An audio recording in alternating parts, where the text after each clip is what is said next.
Om Swastiastu, salam budaya. Perkenalkan, nama saya Kak Delisa Anjani dengan NIM 19 11 34 220.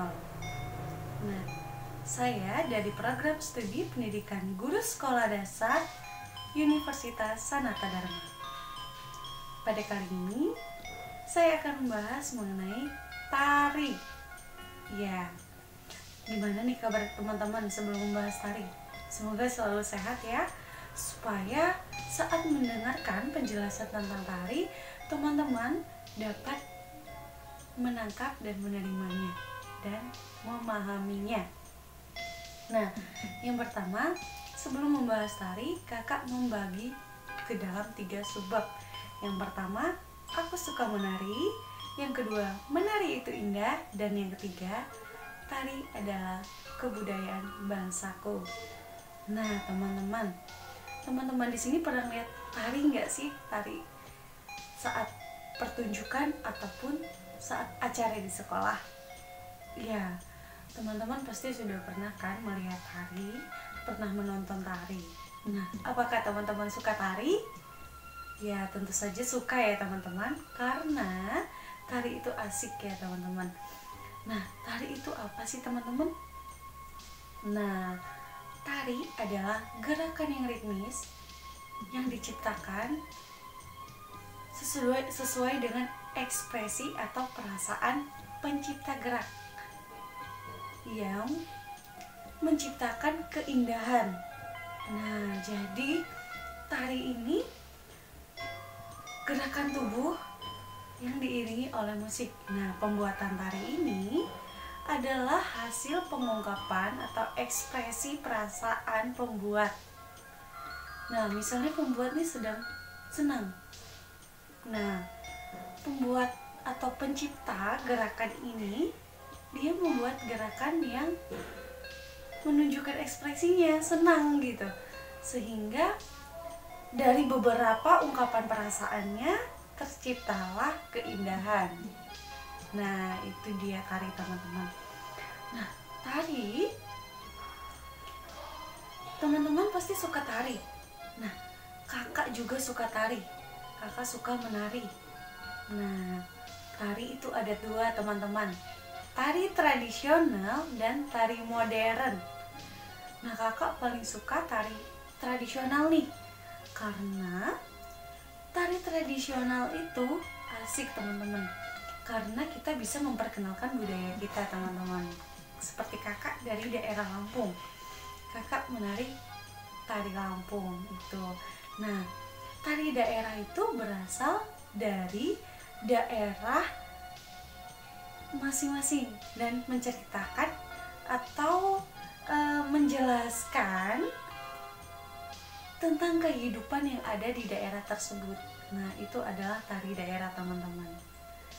Tari modern itu adalah tari yang sudah berbaur dengan gerakan-gerakan dari barat atau menggunakan musik-musik dari luar negeri. Nah, seperti itu teman-teman. Dia itu menggunakan musiknya udah seperti musik K-pop. Nah, itu udah modern. Sedangkan tari tradisional itu masih menggunakan seperti gamelan, terus gong. Nah, menggunakan alat musik tradisional teman-teman. Nah, tari itu dapat menciptakan keindahan. Nah, keindahan dalam tari ini harus memiliki 3 unsur, yaitu wirasa, wiraga, dan wirama. Apa itu wiraga, wirasa, wirama? Nah, kita masuk ke dalam menari itu indah, subbab 2. Menari itu indah harus untuk menari dapat mencapai keindahan atau menciptakan keindahan, itu perlu yang namanya wirasa, wirama, dan wiraga. Nah, yang pertama ada wiraga. Wiraga, seorang penari harus menguasai beberapa teknik gerak. Dan yang kedua, wirasa. Wirasa itu seorang penari harus menghayati gerakan. Misalnya seperti gerakannya itu tegas, ya penari harus tegas. Kalau lemah gemulai itu ya dia harus lembut. Nah, lembut gitu. Terus wiraga, wirasa, wirama. Wirama itu penari harus menari dengan sesuai intonasi atau nada irama lagu. Itu harus tepat ya teman-teman.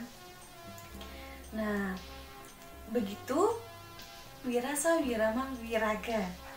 Hanya itu harus penari harus menciptakan keseimbangan dalam wiraga, wirasa, wirama untuk menciptakan keindahan.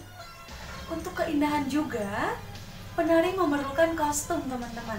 Kostum yang cantik juga dapat memperindah tarian. Nah, selain kostum, penari juga menggunakan make up. Make up tersebut membantu untuk mempertegas tarian tersebut. Nah, make up dibuat sesuai dengan karakter tari tersebut. Misalnya tarinya itu melambangkan wanita cantik atau lemah gemulai, itu menggunakan make up yang cantik. Tetapi ada juga make up yang seperti karakter jahat. Pasti make up tersebut akan dibuat seperti karakter jahat. Karakter seram itu pasti make upnya juga akan dibuat karakter seram, begitu teman-teman. Nah, dalam tari juga membutuhkan kekompakan untuk mencapai keindahan. Nah, untuk mencapai kekompakan gerak, nah penari harus latihan terlebih dahulu teman-teman sebelum mengadakan pentas. Nah, oh ya teman-teman, tari itu ada di kelompok, ada tari kelompok, ada tari tunggal, ada tari berpasangan, dan juga ada tari massal. Yang pertama tari tunggal. Tari tunggal, tari yang ditarikan oleh satu penari. Yang kedua yaitu tari berpasangan. Tari berpasangan ditarikan oleh dua orang penari yang menarinya gerakannya saling melengkapi. Nah, untuk dua tarian ini, dua pasangan ini bisa perempuan dengan perempuan dan laki-laki dengan laki-laki. Bisa juga dengan laki dengan perempuan, itu bisa berpasangan. Selanjutnya kelompok. Tari berkelompok biasanya ditarikan oleh 3 sampai 5 ataupun lebih penari teman-teman. Itu bisa laki-laki dengan perempuan ataupun semua perempuan. Begitu juga dengan tari massal. Tari massal itu biasanya ditarikan beramai-ramai pada saat acara adat, begitu teman-teman. Selanjutnya, tari juga memiliki fungsi teman-teman. Yang pertama, tari sebagai sarana upacara. Yang kedua, tari sebagai hiburan. Yang ketiga, tari sebagai seni pertunjukan. Dan yang keempat, tari sebagai media pendidikan. Nah, teman-teman, tari itu dibagi juga menjadi tari imitatif, simpatetik, dan kontagius. Nah, selanjutnya kita akan membahas subbab 3. Tari sebagai kebudayaan bangsaku. Nah, tari sebagai kebudayaan bangsaku. Kenapa? Ya, karena di Indonesia, di negara kita ini banyak sekali tarian yang sudah ada. Nah, kenapa begitu? Karena di Indonesia terdapat 34 provinsi, di mana setiap provinsinya memiliki beberapa tarian. Bayangin aja coba teman-teman, dari satu provinsi aja bisa punya 3 atau lebih tarian di setiap daerahnya. Nah, dikalikan teman-teman, 34 dikali 3. Wow, banyak sekali ya tarian di Indonesia ini teman-teman. Nah, kakak akan memberikan contohnya teman-teman. Kakak kebetulan tinggal di Lampung. Di Lampung itu ada lebih dari 2 tarian teman-teman. Yang pertama tari Sige Penguntan. Tari Sige Penguntan dibawakan pada saat acara penyambutan tamu teman-teman. Yang kedua tari Malinting. Tari Malinting biasanya dibawakan pada acara adat. Yang ketiga tari Bedana. Tari Bedana ini biasanya dibawakan pada saat acara pertemuan muda-mudi, itu sebagai hiburan.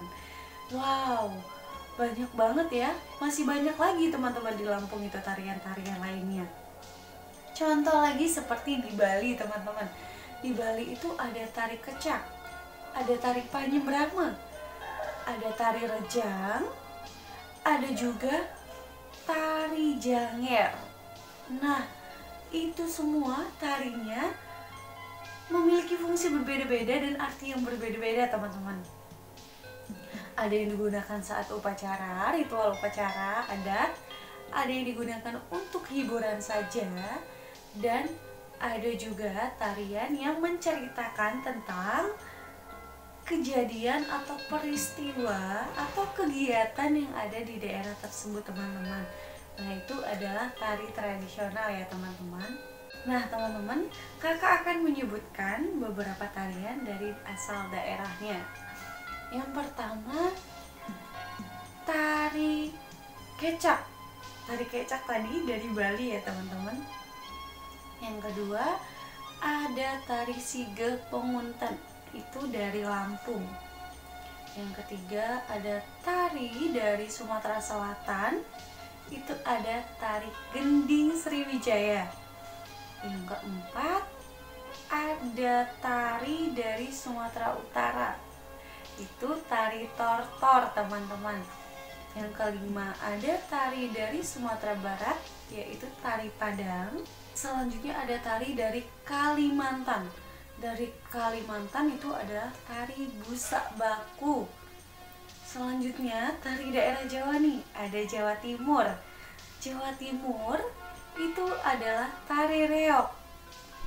Dari Jawa Tengah yaitu tari gambyong. Setelah tari gambyong dari Jawa Barat yaitu tari jaipong. Tari jaipong ada lagi dari Sulawesi teman-teman, yaitu tari angin mamiri. Angin mamiri itu dari Sulawesi teman-teman. Wow, banyak banget ya teman-teman. Itu baru sebagian yang kakak sebutin dari beberapa dari ratusan tari yang ada di Indonesia. Wow, kaya sekali ya budaya di Indonesia ini. Nah, jadi tari adalah kebudayaan bangsaku. Benar gak nih teman-teman? Benar dong ya, karena di Indonesia ini banyak banget tari tradisional atau tari daerah, dan di setiap daerahnya ini memiliki beberapa tarian. Wow, seru banget ya teman-teman. Nah teman-teman, dengan menari ini kita bisa juga mencapai ke luar negeri atau ikut lomba internasional. Nah makanya teman-teman, untuk itu kalian harus latihan atau tekun mengikuti tari. Nah pertama, kita tuh kalau mau ke internasional kita harus ikut seleksi. Yang pertama, seleksi tingkat sekolah dulu teman-teman. Setelah tingkat sekolah itu kita akan seleksi tingkat provinsi, atau sebelum provinsi kita ikut seleksi tingkat kabupaten. Setelah kabupaten kita ikut seleksi tingkat provinsi teman-teman.